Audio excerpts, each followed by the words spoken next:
First of all, Rabbi Akiva was not in denial. After all, he was one of those that tore his clothes. They all tore their clothes as they came closer to the spot of destruction.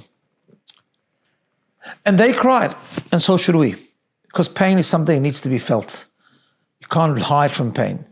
We need to feel when things aren't right. We need to feel the pain of others, the pain of the Jewish community. We need to feel the pain of tragedy. We have to process it. We don't deny it. You are listening to the JP Show, where we discuss the issues you care about from a Jewish perspective. I am Rabbi G. And I am Rabbi Levi. And we hope you enjoy this episode. Okay, welcome to another episode of the JP Show. This week, I am here alone. Rabbi Levi is in Melbourne. He's there for a family event and took his family down for a week during school holidays. I hope he's having a great time, but I thought we would anyway just share something for consistency, but also because today, when I'm recording this, is Rosh Chodesh Av. It's the first day of the month of Av. And we are going into a special time in the Jewish calendar, on one level, a very sad time, but we'll maybe explore this a little bit to understand its power.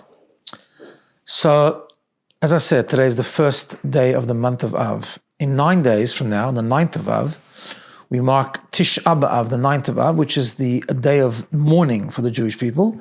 It's a time when we mourn the destruction of both temples that stood in Jerusalem over 2,000 years ago. The lead up to this day is 3 weeks. We call it the 3 weeks, the 3 weeks of mourning. We don't listen to music, we don't have weddings and so on.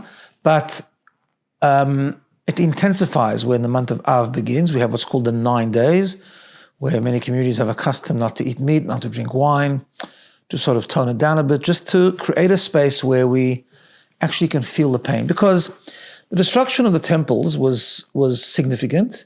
It was very, very powerful. The temple wasn't just a building. It was the place of Jewish infrastructure. It was the headquarters of Jewish consciousness. It was the place where God was somewhat felt and revealed. And it was the place where people really were dedicated and prayed and did ritual service to God in a very, very special way, something we're not able to do today.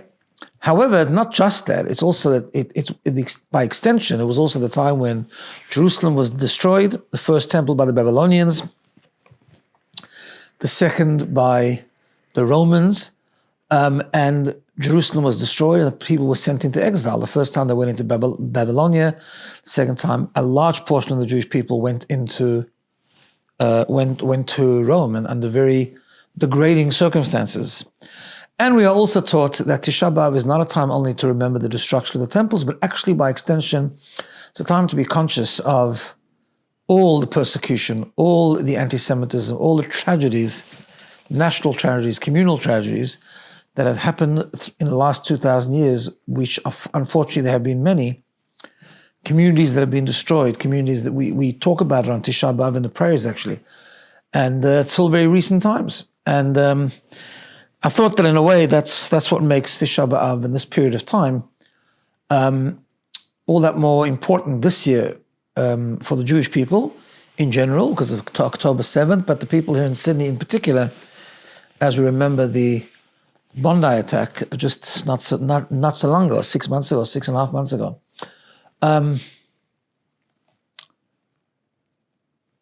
Yeah, 7 months ago.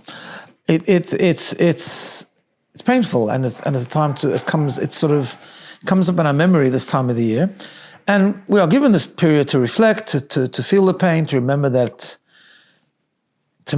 that were affected, and all of us, and just to really be conscious of it. But of course, it's not just about remembering pain. It's also about hope. It's also about the belief and the conviction that things will come right and things will be okay in the future. Jewish people are eternal, and God is with us. And we will, with resilience and with post-traumatic growth, as we've talked about before, we actually will come back even stronger, as we do. We've done that always through history. Even after the Holocaust, where, people thought that's it. How are we going to rebuild the Jewish nation? Look what we have today. We have an Israel that's pumping away both economically, academically, and also religiously, spiritually. The amount of yeshivot and places where people can learn Torah and pray and is unprecedented. It's unbelievable. Even in America and other places, it's flourishing. Yes, with all its problems, but it is flourishing. So we're very good at that. And I want to share with you a story of the Talmud, which I think shares a perspective on this whole thing. The story of the Talmud is just after the destruction of the temple, the second temple. Rabbi Akiva, the famous Rabbi Akiva, was walking with some colleagues, and they came to Jerusalem and they visited Temple Mount, the spot of the temple. Today there's all kinds of halachic issues whether one can actually go up on Temple Mount, putting aside all the politics, but actually there's a problem with going up. But they were able to go up, they were pure, they knew what to do, and they came upon Temple Mount and they saw a fox roaming around the spot which used to be the Holy of Holies. This was like the ultimate desecration of the temple spot. Now, when they approached, as the halakha tells us, they actually all tore their clothes, because there's a concept in halakha that when you haven't been in Jerusalem for a long time, and you come and you see the destruction, you're supposed to tear your clothes. They all did that, Rabbi Akiva and his colleagues. But when they came to the spot of the Kodesh HaKadoshim, the Holy of Holies, they started to cry. And Rabbi Akiva started to laugh. So they said to him, like, why are you laughing? So he said to them, why are you crying? To which they obviously answered in amazement, what do you mean, why are we crying? The spot upon which it is said that is the holiest spot of the temple, that only the Kohen Gadol, the holiest person of the Jewish people, was able to go there only once a year on Yom Kippur, and now foxes roam there, we should not cry? He says, that's why I'm laughing. And he quotes there, and I'm not going to go through the whole passage of the Talmud, but he quotes a verse in Tanakh that details and prophesizes and predicts the destruction.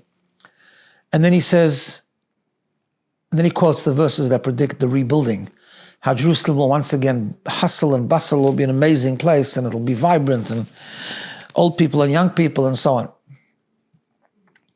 And he said, now that I see the destruction has taken place, that the first prophecy has been fulfilled, I can tell you for sure that the second one will too. And that's why I'm crying. Now, what's the depth of that story? Both parts of the story, both opinions, both practices are so important. It's the secret to Jewish survival, and it's the secret of Jewish perspective. First of all, Rabbi Akiva was not in denial. After all, he was one of those that tore his clothes. They all tore their clothes as they came closer to the spot of destruction. And they cried, and so should we, because pain is something that needs to be felt. You can't hide from pain. We need to feel when things aren't right. We need to feel the pain of others, the pain of the Jewish community. We need to feel the pain of tragedy. We have to process it. We don't deny it. And yet, we also have to have the Rabbi Akiva. The reason it's explained, the reason what Rabbi Akiva meant when he said that since the prophecy of destruction is there, therefore we're going to see the prophecy of rebuilding. What's meant by that is that Rabbi Akiva actually he was able to view the destruction as a part of the building journey. Sometimes in order to grow, you have to demolish. If you want to build a nicer building on top of instead of the first one, you have to demolish the first one.